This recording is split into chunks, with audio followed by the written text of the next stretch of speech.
Friday, I found it to be very interesting and kind of noteworthy because you know how you keep hearing that President Trump is a multi-billionaire? That's right, not just a millionaire, a billionaire, a multi-billionaire, but that he didn't do that by himself. That was all because his dad gave him money and he grew up privileged. If that's the case, why did President Trump grow up in this home, which is the focus of our opening segment before we get started with the real news? Well, happening now, President Donald Trump's New York childhood home is up for sale. It's located in the neighborhood of Jamaica Estates. The 5-bedroom English Tudor-style house comes with a staggering $3 million price tag, but the current owner is going about selling it in a very unique way. The real estate company behind the listing wants Trump supporters to donate what they can to a GoFundMe page. Once supporters reach the $3 million mark, the property will then be donated to President Donald Trump as a parting gift when he leaves office. It's more likely that 3 million people will pay $1, or 1 million people will pay $3, or 300,000 people will pay $10, than one person will pay $3 million. Officials say the president can then do as he pleases with the home, either donating it to a family or to charity, or turning it into a museum. 5 bedrooms in a very nice area, for sure, especially in the time that President Trump grew up. 5 bedrooms was a big home. But does that look like the home of someone who grew up to be a billionaire because their dad was a super rich guy? Doesn't seem like it to me. But of course, this wouldn't be the first time that the Marxist media and the left have misrepresented not just President Trump, but President Trump's origins. But once again, what can we expect from a TDS, Trump derangement syndrome riddled press and their narratives that they've been trying to spin ever since President Trump came down that escalator and said, we are going to take it to the deep state. Folks, I thought that was an interesting story and I wanted to leave with that, but let's hit the introduction and get this started. Welcome to Open Source News. Don't forget to like, share, subscribe, and turn on the notifications bell so you don't miss out on real news. Welcome to Open Source News. I am your brother and your host, BCP. I hope you're having a great start to your weekend. This is the later edition. Please receive a hug from all of us here at OSN. We are a family operation and we consider you our family as well. Adoption is very easy, folks. Just hit that subscribe button. And if you haven't done so yet, which I know a lot of you, as soon as you see the video, you hit the like button and we appreciate it. But if you haven't done it yet, please hit that like button. It really helps us out. Our channel right now is going through that cycle again where we're not showing up as readily and it's not as easy to find our channel. But when you hit that like button, it forces the algorithm here on YouTube to at least show this to a few more people that are looking for this type of content. And if you're wanting continued coverage on what is going on in the courts, you're going to want to follow me on Twitter and Parler. That's where you'll find my reporting on that topic. With that out of the way, let's get right into the stories. The first thing I want to do is I want to follow up on breaking and developing news stories that we've covered over the last few episodes. I want to show you, to start off on a positive note, a follow-up to the report that I showed you about yet another peace deal that President Trump has brokered, this time between Israel and the Kingdom of Morocco. And this is Prime Minister Netanyahu talking about this and thanking our duly elected and beloved President Donald John Trump for his role in that historic event yet again happening in the Middle East. I've always believed that this historic day would come. I've always worked for it. I want to first thank President Trump for his extraordinary efforts to expand peace, to bring peace to Israel and the peoples of the Middle East. President Trump, the people of Israel and the state of Israel will be forever indebted to you for your magnificent efforts on our behalf. I want to thank, too, the King of Morocco, King Mohammed VI, for taking this historic decision to bring a historic peace between us. The people of Morocco and the Jewish people have had a warm relationship in the modern period. Everybody knows the tremendous friendship shown by the kings of Morocco and the people of Morocco to the Jewish community there. And hundreds of thousands of these Moroccan Jews came to Israel, and they form a human bridge between our two countries and our two peoples of sympathy, of respect, of fondness and love. Let's keep it real, folks. I am a big fan of President Trump because of his peace and prosperity, not just message, not just messaging, not just campaigning, but his work and bringing to pass those two ends. Peace, we have not been involved in any new conflicts under President Trump, and prosperity. And being a liaison, being a bridge, being a peacemaker, a deal maker in the Middle East. How often do you hear, really, world leaders talk about fondness, affection, and love between two countries? As I covered before, there is a big, thriving community in Morocco of Jews, and when Israel became a state in the late 40s, a lot of those Moroccan Jews were some of the first to settle in Israel. So there has been a, what would I call it, an unofficial fondness, open dialogue between the two countries. But thanks to President Trump's leadership, this is now all being formalized, including many of the same things we've seen in the other peace deals that President Trump has brokered between Arab countries and, of course, Israel. I think that this is the foundation on which we can now build this peace. We'll resume liaison offices quickly between Israel and Morocco and work as rapidly as possible to establish full diplomatic relations. We'll also institute direct flights between Morocco and Israel and Morocco, giving this bridge of peace an even more solid foundation. This will be a very warm peace. Peace has never, the light of peace on this Hanukkah day has never shone brighter than today in the Middle East. Think about it. Not that it was necessarily tough, but now you can expand your travel plans. You could go to, let's say, Europe and go to Spain, go to southern Spain, then go down, see Gibraltar, cross over to Morocco, have some fun time in Tangiers and Marrakesh, and then fly directly to Israel. I mean, it seems like a small thing, but literally we're seeing the bridge of peace throughout this region, and that is a beautiful thing. And I'm a Christian, but whether you believe like I do or don't, it doesn't matter here. I think all human beings, even to my agnostic and atheist brothers and sisters, should be able to appreciate bridges of peace. What a great thing. Now I want to follow up also on the report from the previous episode about the defunding of law enforcement in Minneapolis, Minnesota, and let's just hear from the people there what they really think. Let's just not listen to the politicians, especially those outside of the area. Let's not talk about pundits and people's opinions that do not have to deal with the aftermath or the consequences of what's going on there with their $8 million reduction in funding for the police. Let's listen to the people who this is actually going to affect. Another controversial move in Minneapolis. The city council there stripped $8 million from the police budget despite record crime rates. Our next guest knows all too well the effects the increase in violence has had on that community after her salon was burned down during the riots in May. The owner of Flora's Hair Designs, Flora Westerbrooks, joins us now from the Twin Cities.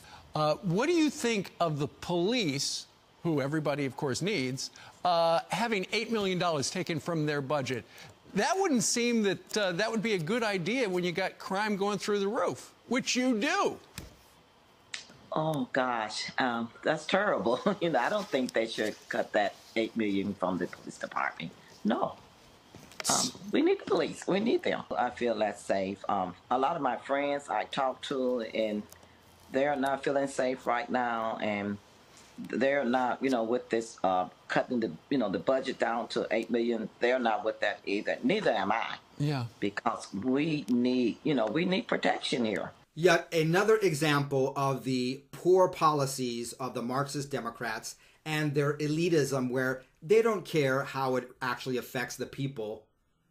They don't even consult the actual people who will have to bear the consequences and the cause and effect, or the effects of their bad policies. And what about the Democrats actually caring about the people of color and their chance for advancement? The best way to advance in America, folks, and that is why people want to come here from all countries, is entrepreneurism, is to have your own business, to be the pilot, the engineer, to be the navigator of your own destiny and your own opportunities. And that is absolutely possible in a capitalistic society like the United States of America. So here you have Flora, a woman of color, who felt she feels less safe now they're cutting back the budget. And this is someone whose business burned down before the budget cuts even took place, when they had police officers. How much worse is it going to be for her? How much worse is it going to be for the people in the community? And here's something else that people on the left, when they're always trying to virtual signal and tell we, and I'm going to pull the card here, what we people of color need to think and how we need to be grateful for the Democrats and vote for them. What about the fact that now more Black-owned and Hispanic-owned businesses in these areas are not even going to open? The ones that are there are going to be in danger, are going to close, move, and what's that going to do? Or if they can't move, what does that do? That adds impoverishment and takes away opportunities from people of color in their own neighborhoods. And it also stifles, it de-incentivizes other entrepreneurs from investing in their own neighborhoods. What a shame. Especially, and perhaps this is why the Democrats are championing this. One of their many examples of cutting off the nose to spite the face. Do not forget that President Trump has been behind the opportunity zones, something that he worked with Black leaders, with people of color in the inner cities.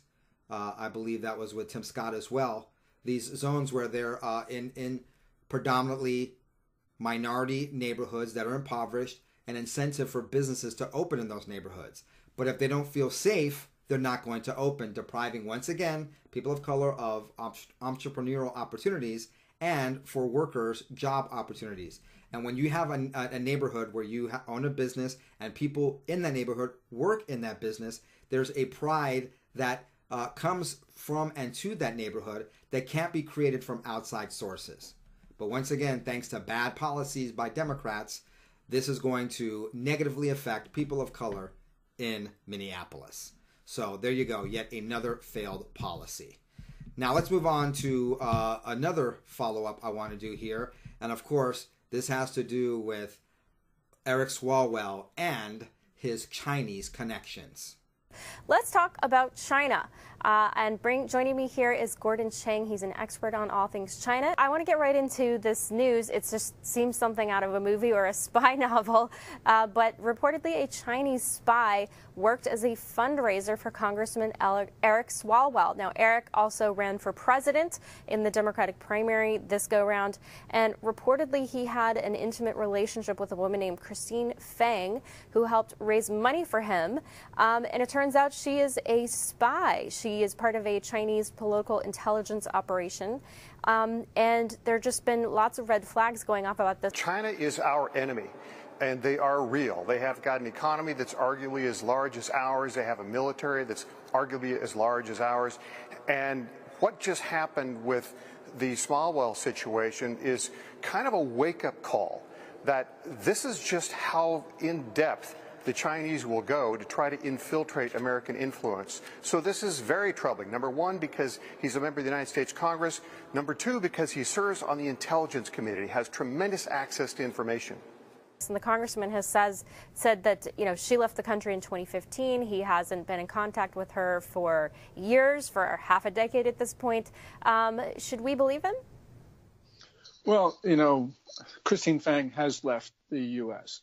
She apparently left abruptly, which is an indication that she was working with Chinese intelligence. And folks, I don't want you to have a sense of a false dichotomy here that this is only the Democrats, even though it's mostly the Democrats, at least at this point, as far as we know, that are so entangled with China.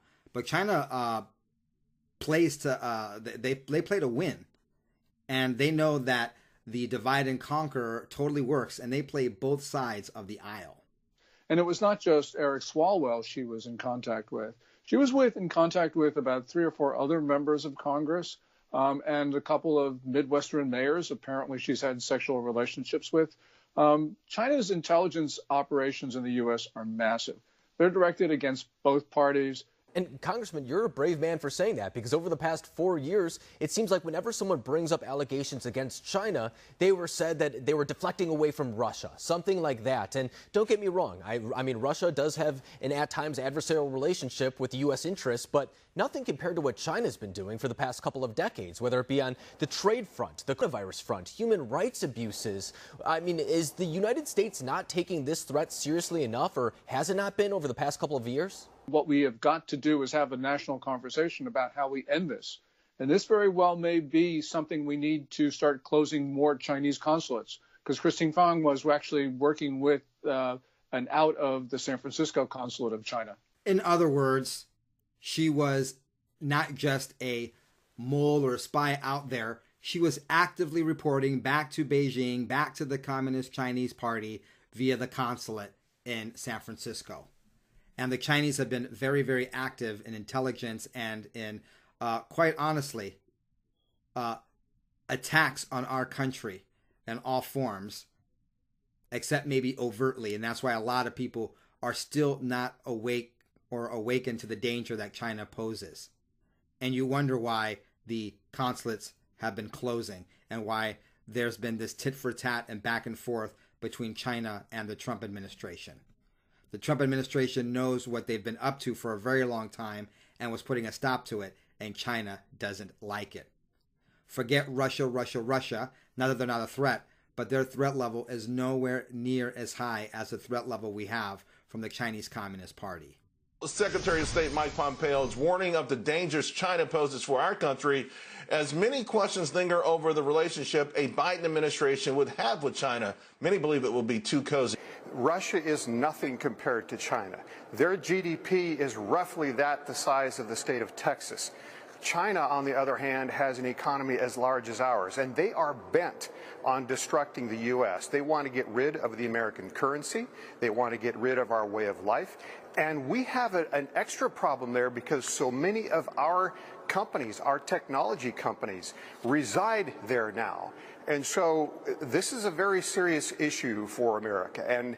And Russia is nothing compared to China. Our threat is China. It is not Russia. Over the last few days, the emphasis has been by Mike Pompeo, the infiltration of China into our institutions, I should say, of higher learning. Something that, once again, OGs, longtime subscribers and BCP family members on this channel will know that we've talked about at length here.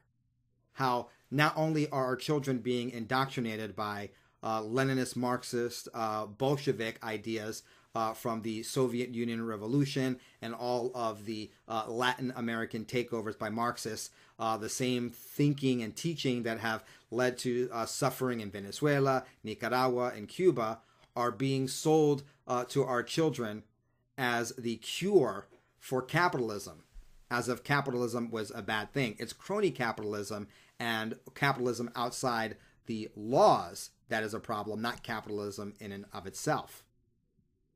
But we're seeing here that it's not just in the lower, the K through 12 infiltration.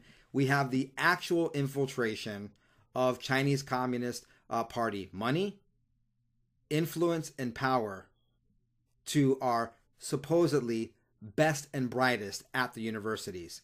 And Pompeo is making sure that everyone within the sound of his voice is aware of this danger.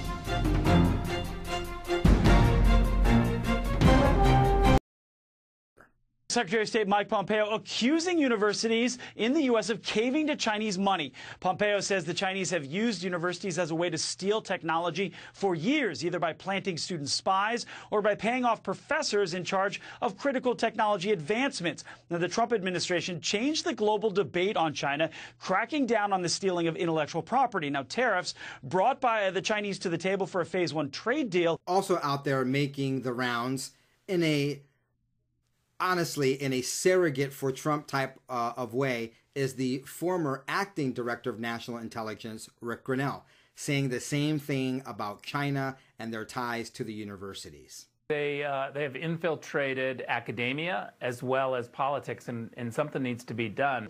Now we know now the Justice Department is now looking into Hunter Biden for possible tax fraud related to overseas dealings associated with the Chinese. Emails show the connection with the Chinese businessman who possibly has ties to the Communist Party. And that is a perfect segue into the news regarding the Department of Justice, Joe Biden's son Hunter, and our Attorney General AG Bill Barr. A do-nothing, either swamp creature or swamp cover-upper, which really, in my book, amounts to the same thing. As the Wall Street Journal reports, Attorney General Bill Barr knew about the numerous investigations looking into Hunter Biden's business and financial dealings since at least this spring and worked to keep the probes out of public view during the election. A spokeswoman for the Attorney General declined to comment this morning. Barr has been under intense pressure from the top. We've got to get the Attorney General to act. He's got to act, and he's got to act fast. He's got to appoint somebody. This is major corruption, and this has to be known about before the election. This has to be done early, so the Attorney General has to act. Fox has reported at least some of the Hunter Biden investigation dates back to 2018. A stunning new report that Attorney General Bill Barr knew about 2 federal investigations into Hunter Biden's business dealings and had known since at least the spring. However, worked to keep that information from the public as the election loomed. That's according to the Wall Street Journal. Folks, if this Wall Street Journal article is correct, and I'm going to go through it with you, it's not just a matter of AG Bill Barr knowing about the investigation. He should know about it. This is a high-profile figure, a high-profile case, and he heads the Department of Justice. No, what the Wall Street Journal article is alleging in their reporting is that Barr, just like the media, was working to keep this information out from public view during the election, which in fact is an in-kind assistance to Joe Biden and a detriment to President Trump. As you recall, we now know that a lot of people are just now learning about Hunter Biden, and many have said that that would have changed their vote.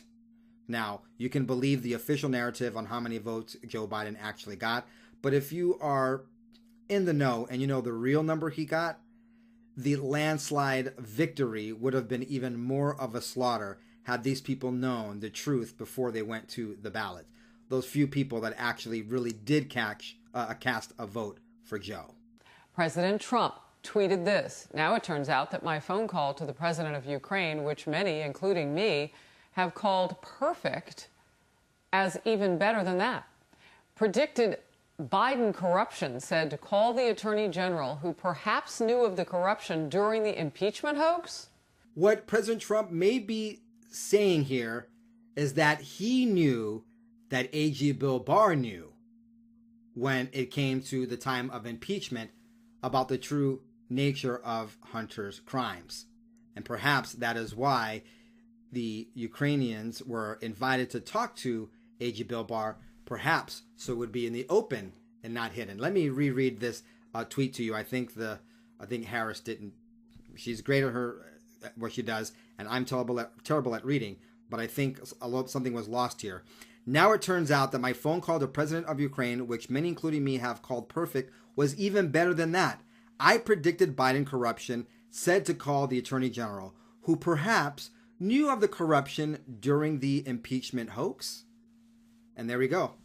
President Trump at least suggesting, if not straight up telling us, that AG Bill Barr knew about the Bidens and Ukraine and everything else. And He knew that for a very long time. Very, very sad. Now, even if this story is untrue, even if the story is wrong, that AG Bill Barr wasn't actively hiding this story from the public, we still have issues here, because that is essentially what he did, whether his intention was to hide or not. This information had to come out and should have been made public, and by not doing it, he essentially picked sides and played favorites. So let's jump into this Wall Street Journal article, and you decide once again. Barr worked to keep the Hunter Biden probes from public view during election. The Attorney General knew for months about investigation into Biden's business and financial dealings.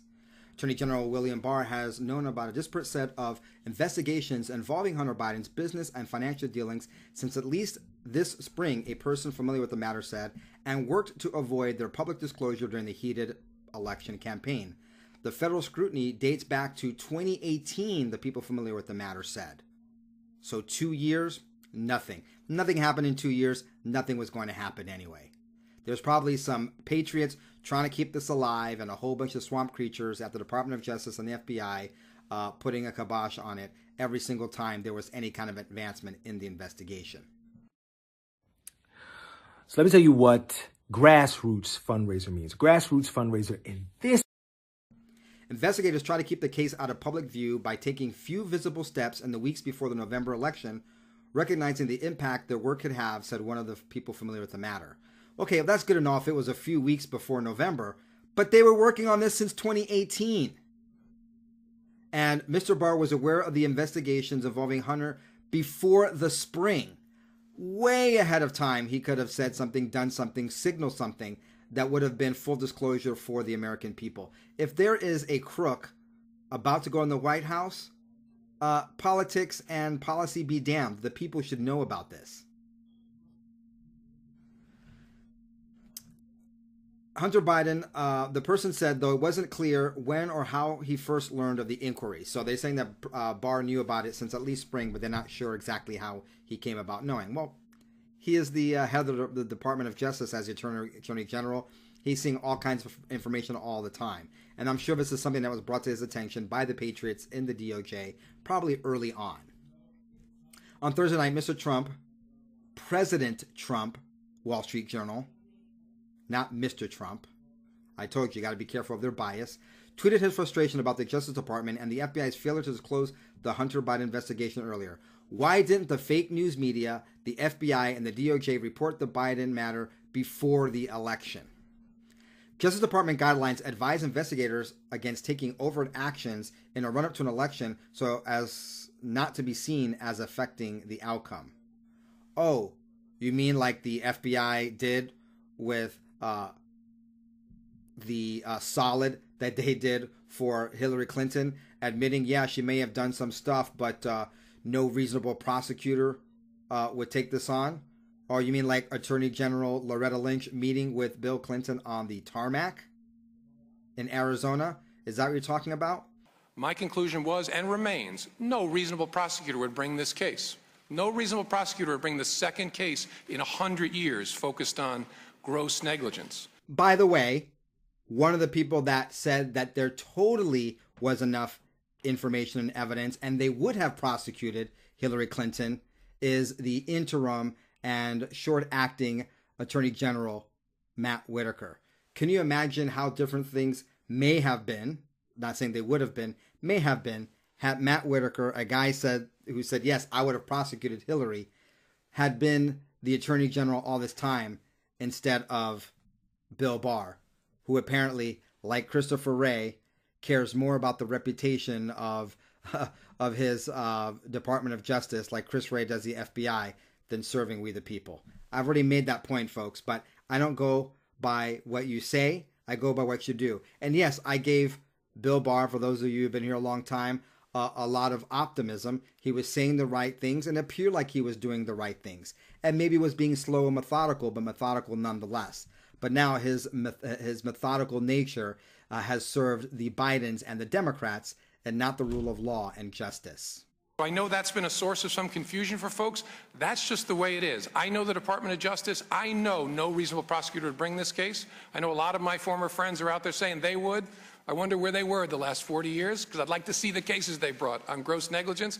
Nobody would, nobody did.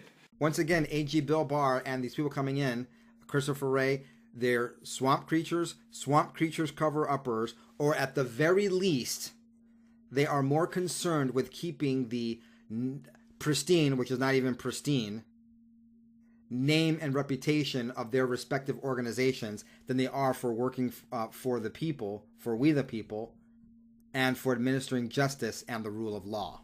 Republicans have been pressing Barr now for months to investigate Hunter Biden's dealings and any potential involvement of his father, Joe Biden, attorney and Fox News contributor Emily Campagno. Emily, because of your legal background, I'm going to lean on you hard with this first one. What does all of this mean in the big picture for Attorney General Bill Barr? Well, I will start with the Attorney General. So first of all, if he had announced this investigation or, in fact, taken visible steps in the run-up leading to the election, then that would have gone against DOJ guidelines. And I know there's a lot of crowing about, well, look, if we had known about this, then the vote would have been different. But to me, the larger point here is that it is clear they are taking painstaking steps to preserve the integrity of these investigations. Sorry, Emily, that's optimistic and naive. It wasn't about nonpartisanship.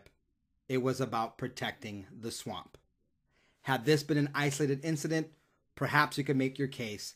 But time and time again, the elites in Washington commit crime after crime, their families commit crime after crime, and nothing happens to them because their co-conspirators are in law enforcement, in the Department of Justice, and the FBI covering for them. They're one big cabal of criminal crooks, and they cover for each other. That is the whole point of being in the cabal.